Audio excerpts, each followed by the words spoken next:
جب ایک لڑکی صرف دعا اور صبر کو اپنا سہارا بنا لے تو کچھ لوگوں کے لیے وہ عبادت بن جاتی ہے اور کچھ کے لیے وہی لڑکی سب سے بڑا خطرہ بن جاتی ہے۔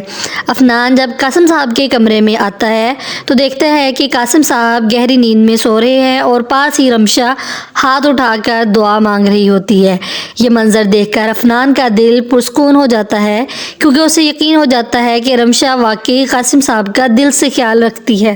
نظر آتے ہیں وہ سب کے سامنے رمشا کی خدمت، وفاداری اور محنت کو سراہتے ہوئے کہتے ہیں، بیماری کے ان دنوں میں رمشا نے بیٹی کی طرح فرض نبھایا۔ اگر میری اصلی بیٹی ہوتی تو شاید اتنا خیال نہ رکھتی۔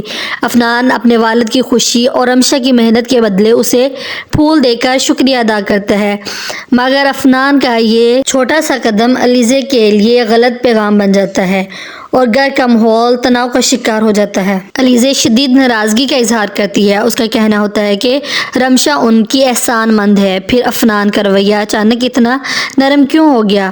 غصے میں وہ یہاں تک کہہ دیتی ہے کہ رمشا کو گھر سے نکال دینا چاہیے۔ یہ سن کر عفنان بس اتنا کہتا ہے، مجھے بہت کام ہے، اور وہاں سے اٹھ کر چلا جاتا ہے۔ رمشا کے اکیڈمی جانے کے لیے سواری کا مسئلہ ایک نیا جھگڑا پیدا کر دیتا ہے۔ علیزے کسی قسم کی سہولت دینے سے انکار کر دیتی ہے اور بے پرواہی سے کہتی ہے کہ وہ رکشہ لے لے یا کسی کولیگ سے مدد لے۔ اس دوران شانی بھی وہاں پر بیٹھا ہوتا ہے۔ وہ کہتا ہے کہ رمشا کو میں لفٹ دے دیتا ہوں۔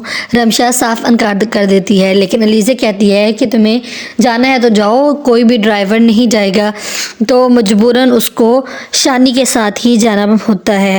شانی لفٹ کا بہانہ بنا کر رمشا سے غیر مناسب اور بے حیا باتیں کرتا ہے اور زبردستی کرنے کی کوشش بھی کرتا ہے۔ رمشا اپنی عزت اور حفاظت کو ترجیح دیتے ہوئے فوراً گاڑی سے اتر جاتی ہے۔